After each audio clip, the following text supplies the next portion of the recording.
Question solution analysis, unit 5 chapter 5 angular momentum.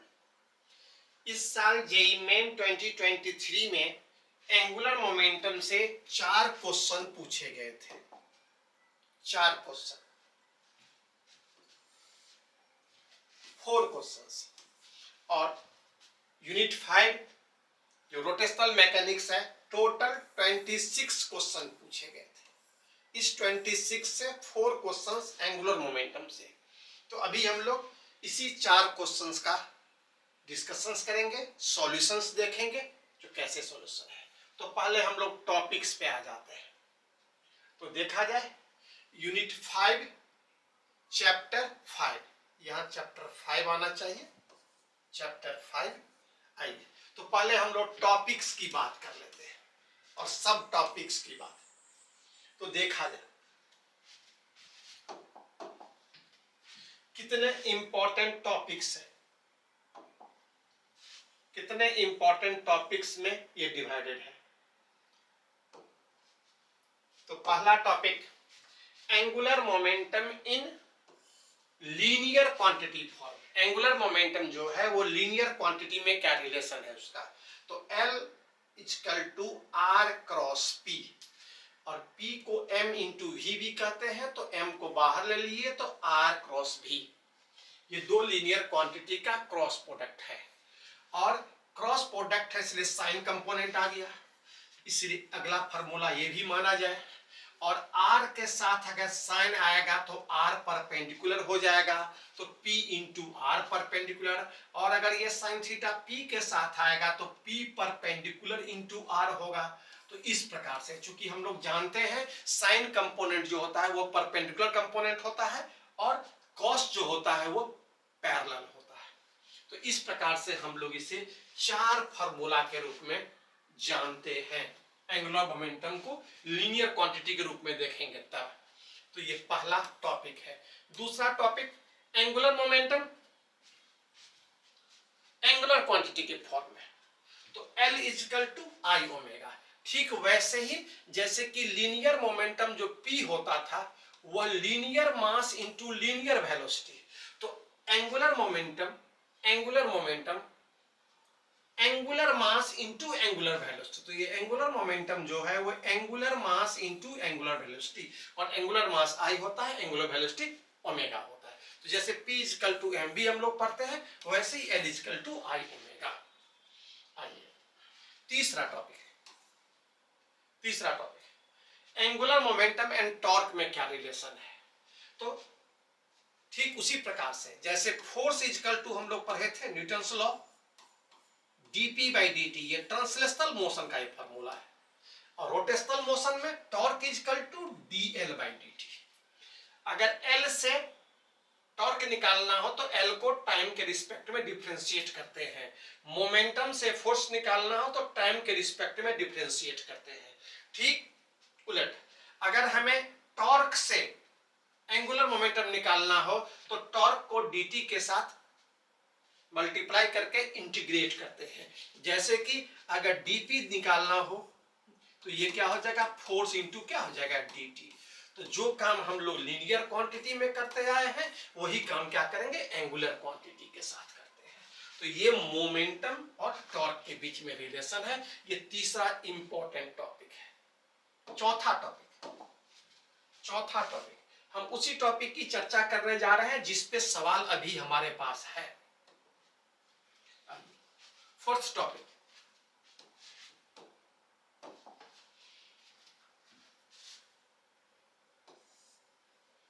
Topic, ये 5th number chapter था। Fourth topic, angular momentum और kinetic energy में relation. ठीक वैसे ही जैसे वहां पढ़ते हैं लीनियर में L स्क्वायर बराबर 2ik होता है, और k अगर निकालें तो L स्क्वायर बाई क्या हो जाएगा, 2i। जैसे कि हम लोग पढ़े थे, इसको अगर गौर करें तो P square equal to 2mk और k equal to P square by 2। कैसे निकलता था तो आप जानते थे, P इक्वल टू हो गया m into V, k equal to हो गया हाफ एम वी स्क्वायर, दोनों तरफ m से मल्टीप्लाई कर दिए तो m स्क्वायर हो गया, इधर 2 से मल्टीप्लाई कर दिए तो 2m के इजकल टू क्या हो गया m स्क्वायर v स्क्वायर बराबर क्या हुआ p स्क्वायर, तो p square equal to 2m के। ये ठीक वही चीज l के साथ है, क्या जो L इजकल टू, अगर हम यहाँ गौर करें L equal to I omega होता है और काइनेटिक एनर्जी जो हो जाएगा हाफ आई ओमेगा स्क्वायर, बस ओमेगा एम आई से मल्टीप्लाई कर दे तो आई स्क्वायर हो गया 2, तो 2i के equal to I square omega square बराबर क्या हो गया एल स्क्वायर, तो L square equal to 2i के। गौर कीजिए यही चीज जो लीनियर में पढ़े वही एंगुलर क्वांटिटी के साथ पढ़ते हैं, लीनियर क्वांटिटी एंगुलर क्वांटिटी, तो ये रिलेशन हम लोगों को जानना है। आइए, और 5वां नंबर और लास्ट है हमारे पास टॉपिक इस चैप्टर का एंगुलर मोमेंटम का, conservation of angular momentum, conservation of angular momentum. गौर कीजिए, अगर टॉर्क नहीं लगे, नेट टॉर्क अगर 0 हो तो L कांस्टेंट रहेगा, ठीक कंजर्वेशन ऑफ लीनियर मोमेंटम में। अगर फोर्स नेट 0 हो तो P क्या होगा कांस्टेंट होगा। उसी प्रकार से टॉर्क नेट अगर 0 हो तो L क्या होगा कांस्टेंट होगा, मतलब P बिफोर बराबर क्या होगा P आफ्टर। हम लोग काफी यूज किए हैं कोलिजन वगैरह में भी, L बिफोर बराबर क्या होगा L आफ्टर। यहां भी देखना है एंगुलर क्वांटिटी है, वेक्टर क्वांटिटी है, तो तरीके से गौर करना है। सेम टू सेम कॉन्सेप्ट हम लोग क्या करते हैं, जो लीनियर में देखते हैं वही क्या देखते हैं एंगुलर में देखते हैं। चलिए, तो इसी चीज को हम लोग यूज करेंगे। यहाँ पे L बिफोर बराबर क्या हो जाएगा L आफ्टर, तो इस पे भी सवाल है। तो इस प्रकार से हम लोग देखें जो कौन कौन से टॉपिक्स हैं 1 2 3 4 5, और ये अब 4 क्वेश्चंस हैं, तो हम लोग क्वेश्चन डिस्कशन करने जा रहे हैं। क्वेश्चन देख रहे हैं, फिर उसका सॉल्यूशंस देखेंगे। आइए पहले इस क्वेश्चंस को गौर किया जाए, क्या कह रहा है। पहला क्वेश्चन है, एक पार्टिकल का मास 100 ग्राम है, उसे प्रोजेक्ट किया गया t इक्वल टू 0 टाइम पे, और स्पीड था 20 मीटर पर सेकेंड और एंगल 45। प्रोजेक्टाइल मोशन है हॉरिजॉन्टल से, फिगर में दिया हुआ है। तो यहां से प्रोजेक्ट किया गया, कहीं जाके गिरेगा, इसका स्पीड दिया हुआ है, एंगल दिया हुआ है, एंगल जो है 45 डिग्री है, और स्पीड भी 20 दिया हुआ है, 20 मीटर पर सेकेंड। देखा जाए, the magnitude of angular momentum of the particle about the point at time t, t 0 पे जब ये चला तो t 2 सेकेंड पे ये कहीं गया होगा, तो t इक्वल टू 2 सेकेंड पे इसका जो एंगुलर मोमेंटम है उसका मैग्नीट्यूड रूट के आ गया। तो इस जगह पे जो इसका जो एंगुलर मोमेंटम L जो आ रहा है वो रूट के आ रहा है, ऐसा यूनिट है केजी मीटर स्क्वायर पर सेकेंड। तो यही हमें बताना है, यह के क्या है, यह के क्या है। देखिए, तो एंगुलर मोमेंटम का सवाल बनाने के लिए, एंगुलर मोमेंटम निकालने के लिए यहां हम लोगों ने एक फिगर बनाया है, और यहां अब हम लोग गौर करेंगे जो किस प्रकार से हम लोग बनाए हैं। आइए,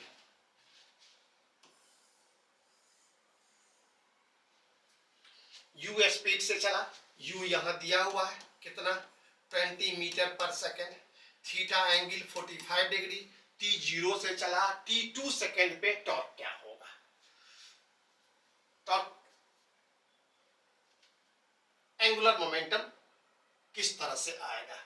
तो पहले स्टेप में हम लोग फॉर्मूला की बात करते हैं, तो गौर कीजिए, एंगुलर मोमेंटम और टॉर्क के बीच में अगर रिलेशन देखेंगे तो हम लोगों ने ये पढ़ा है टॉर्क इक्वल टू dl/dt, लेकिन हमें चूंकि टॉर्क से एंगुलर मोमेंटम निकालना है तो हम लोग ये फॉर्मूला निकालेंगे, dl equal to torque into dt, और इसको इंटीग्रेट करेंगे। इससे थोड़ा शॉर्ट में सवाल आ जाएगा, देखा जाए। इंटीग्रेशन कर दिए 0 से t टाइम तक के लिए, 0 से t। अब यहां गौर कीजिए, टॉर्क टॉर्क जिस फोर्स के कारण लग रहा है वह फोर्स ओनली ग्रेविटेशनल फोर्स है। तो mg फोर्स लग रहा है यहाँ नीचे की ओर, देखा जाए ये नीचे की ओर mg फोर्स लग रहा है। आइए, हाँ, और टॉर्क जो होता है फोर्स इनटू परपेंडिकुलर डिस्टेंस, और ये dt मेरे पास है, तो फोर्स कितना लगा mg, और परपेंडिकुलर डिस्टेंस क्या है, तो जिस पॉइंट के अबाउट निकालते हैं फोर्स के पैरेलल हम एक्सिस खींचते हैं, फोर्स के पैरेलल एक्सिस खींचते हैं, ये तरीका है टॉर्क निकालने के लिए। तो ये मेरे पास जो डिस्टेंस हो गया ये r परपेंडिकुलर हो गया, यही r परपेंडिकुलर हो गया। तो यह डिस्टेंस किस कारण से चला, vx के कारण से चला। v का दो कंपोनेंट हो गया, स्टार्टिंग वेलोसिटी u जो था उसका दो कंपोनेंट है, x कंपोनेंट एक y कंपोनेंट। तो x कंपोनेंट के कारण ये दूरी ट्रेवल किया।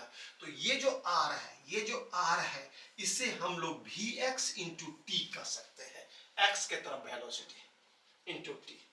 तो vx इंटू टी, अब t dt का क्या होगा, इंटीग्रेशन हो जाएगा, और 0 टू t है t स्क्वायर आ गया बाई 2। तो इस प्रकार से हमारे पास एंगुलर मोमेंटम का बहुत ही अच्छा फार्मूला ये आता है, वो होता है किसी पर्टिकुलर टाइम में पूछा जाए तो half mg vx into T square.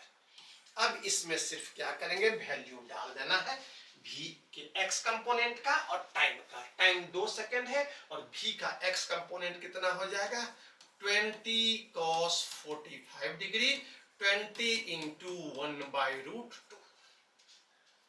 एक चीज गौर कीजिए, देखा जाए ये अभी हम लोग फार्मूला देखें पहले स्टेप में, सेकंड स्टेप में हमारे पास सॉल्यूशन है, सेकंड स्टेप में हमारे पास सॉल्यूशन है। देखिए सिर्फ फार्मूला पुटिंग हो जाएगा, हाफ mg मास 100 ग्राम, तो 0.1 g10 u sin 30 1/45 1/√2, और t का स्क्वायर, t 2 सेकेंड 2 का स्क्वायर, वैल्यू पुट करेंगे, गौर करेंगे 20√2 आया, 20 भीतर आ जाएगा, √800 इसे ही रूट के कहा गया, तो के का वैल्यू कितना आ जाएगा, 800। न्यूमेरिकल वैल्यू पे सवाल था। आइए, तो इस प्रकार से हम लोगों ने क्या किया, इस सवाल को देखें। ये अगर हम लोग टॉर्क को ध्यान में रख करके अगर बनाते हैं तो आसानी से बन जाता है। अगर हम टॉर्क को ध्यान में नहीं रख करके अगर फार्मूला अगर हम ऐसा लें जो L इजकल टू, गौर किया जाए, हाँ, L equal to m r cross v, r cross v अगर ले तो हमें इस जगह r का कंपोनेंट गौर करना पड़ेगा। क्या, तो ये जो r है इसका एक x कंपोनेंट होगा, एक y कंपोनेंट, rx और ry, तो ये हमें r निकालना पड़ेगा। फिर यहाँ पे वेलोसिटी जो है इसका भी दो कंपोनेंट होगा, vx और vy, तो ये vx और vy, यह v होगा। तो इस तरह से हमें r का कंपोनेंट क्या देखना पड़ेगा, rxi प्लस ryj, और v का कंपोनेंट vxi प्लस vyj, और तब फिर हम लोग निकाल सकते हैं। सेम टू सेम वैल्यू आता है, लेकिन ये हमें शॉर्ट में आ गया, ये सिंपल फार्मूला बेस्ट हो गया, इसलिए हम लोगों ने इसी का यूज किया। आइए, पहला सवाल हो गया, दूसरा सवाल, नेक्स्ट नेक्स्ट नेक्स्ट।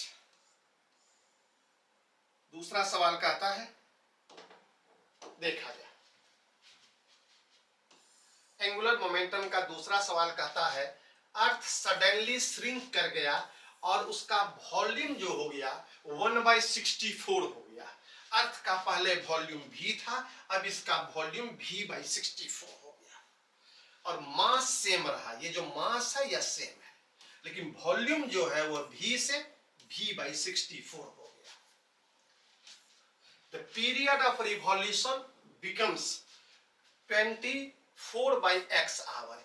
इसका पीरियड ऑफ रिवॉल्यूशन जो होगा, इसका रिवॉल्यूशन एक चक्कर लगाने में इसको समय लग रहा है 24/x। तो क्वेश्चन है x क्या होगा, ये x क्या होगा। अब गौर कीजिए, अर्थ का अपना रोटेशन जो t होता है वो क्या होता है 24 आवर, सही बात। तो ये तो आपको जानना है, इसी ये तो यहाँ डायरेक्ट दे दिया है 24 आवर, ये हो जाता है 24/x।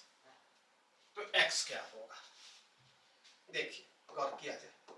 अब हम यहाँ पे आगे बढ़ते हैं, सॉल्यूशन को यहाँ देख लेते हैं। आइए,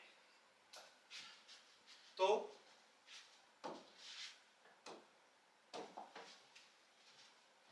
पहले स्टेप में हम लोग फार्मूला का यूज जो करेंगे उसको गौर करेंगे। तो कंजर्वेशन ऑफ एंगुलर मोमेंटम लगाएंगे। क्योंकि बाहर से कोई टॉर्क नहीं लग रहा है, इसीलिए जितना पहले मोमेंटम होगा उतना ही बाद में बाध्यकारी होगा।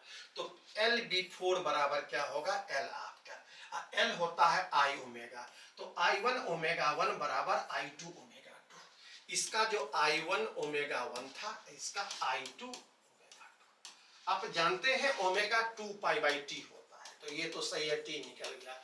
लेकिन आई जो है वो मास और रेडियस के टर्म में आता है।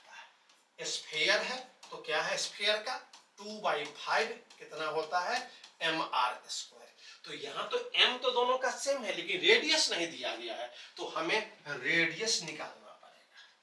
तो आइए, तो यहाँ पे हम लोग सेकेंड स्टेप में जब कैलकुलेशन करते हैं, तो इस सवाल में हम ये गौर करते हैं, जो m1 बराबर क्या है, m2, और वॉल्यूम जो है v1 बराबर अगर v मानते हैं तो 4/3 पाई r1⁵। इसका रेडियस अगर हम r1 ले लेते हैं तो r1⁵, और इसका रेडियस अगर हम r2 ले लेते हैं, जो हमें निकालना है r2 क्या होगा r1 के साथ रिलेशन।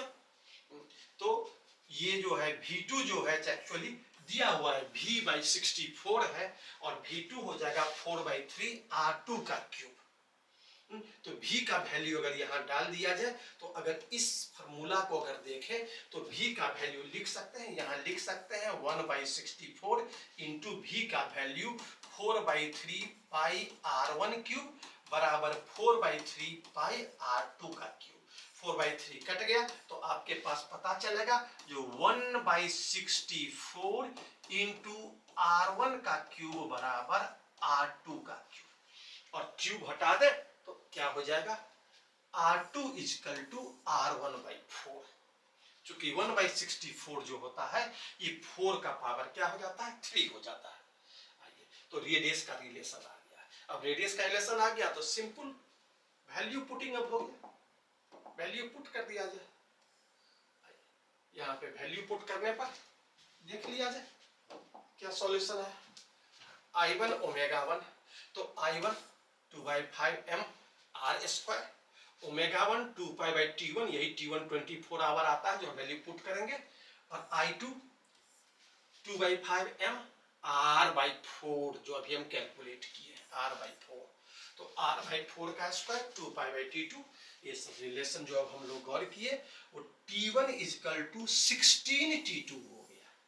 तो t2 = t1/16। अब t1 अर्थ का टाइम पीरियड 24 आवर है, तो 24/16, तो 24/x लिखा गया, तो x = क्या हो जाएगा, 16 हो जाएगा।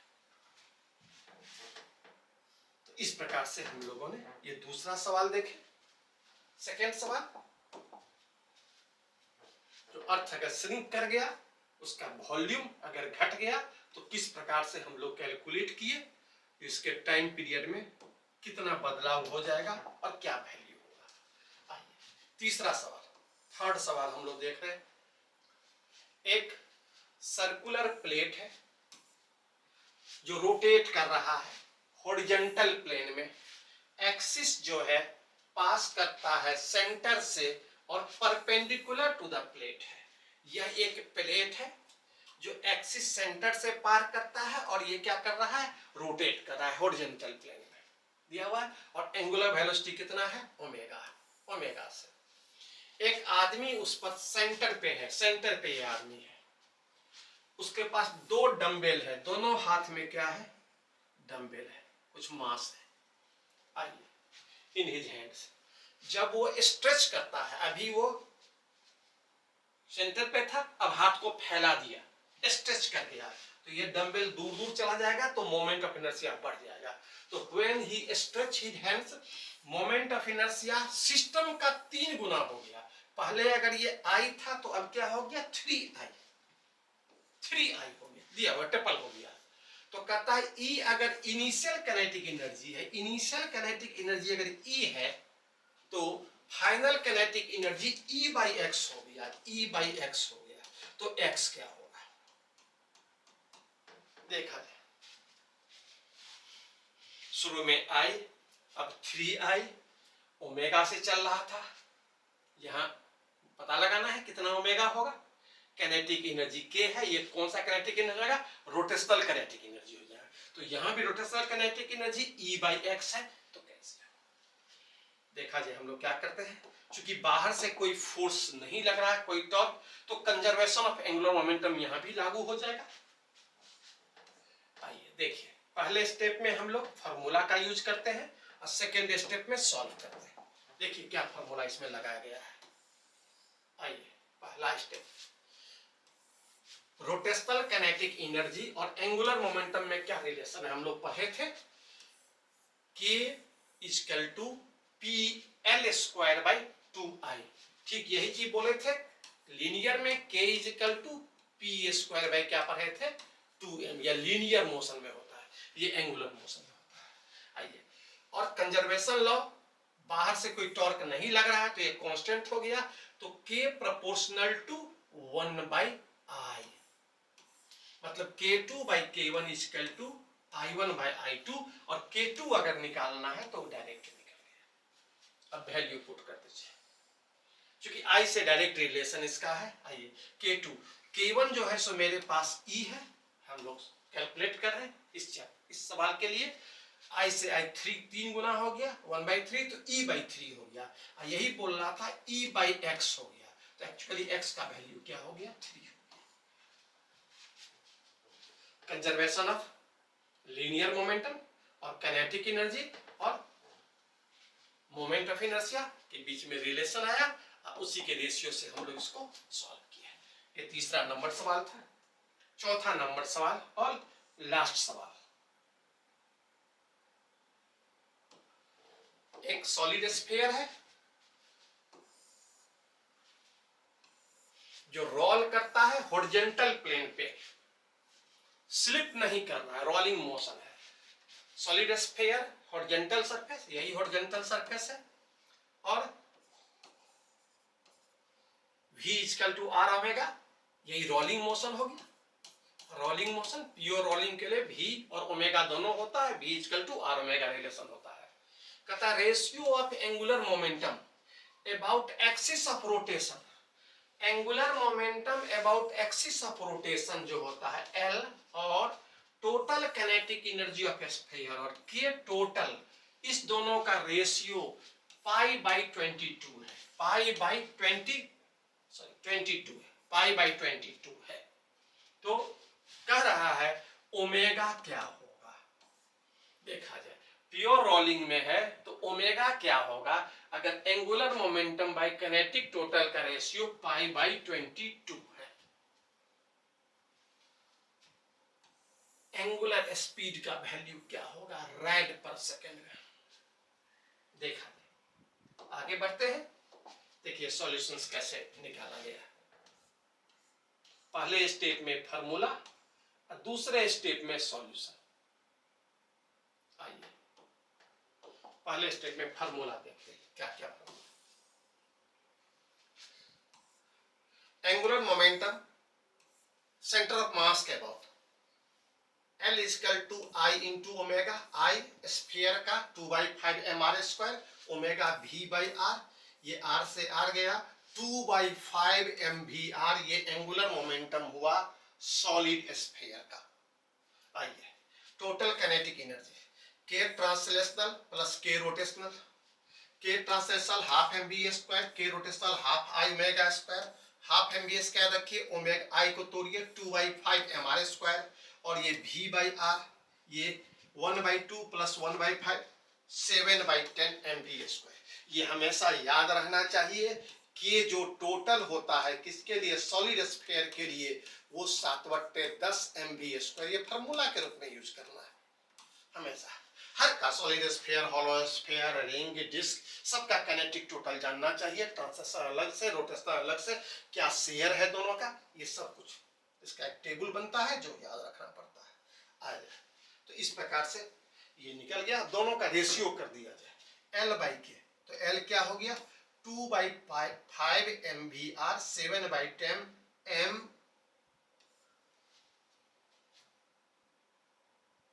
MV स्क्वायर, M से M, V से V, 4/7, देखिए R by V, V by R omega होता है, तो इसे आप V बाई आर ओमेगा नीचे आ गया, 4/7 ओमेगा। अब L बाई के दिया हुआ था कितना, π/22 इक्वल टू 4/7 ओमेगा। तो ओमेगा अगर देखा जाए तो क्या हो जाएगा 4/7 इंटू 22/π। तो 22 जो होता है इसको अगर सॉल्व करें तो 22 बाई क्या हो जाएगा 7, 22 20 कट गया, 7 ऊपर चला गया, 7 से 7 भी कट जाएगा तो 4 आ जाएगा, तो ओमेगा हो जाएगा 4 रैड पर सेकेंड। तो इस प्रकार से हम लोगों ने इसको गौर किया। हमें हर सवाल में स्टेप 1 में फॉर्मूला जिसकी जरूरत पड़ती है, और फिर उस सवाल में और दूसरे में हम लोग कैलकुलेशन करते हैं। तो इस प्रकार से हम लोग क्या किए, ये 4 सवाल जो एंगुलर मोमेंटम में 2023 जेई मेन में पूछे गए थे, इसको हम लोग डिस्कस किए और देखे।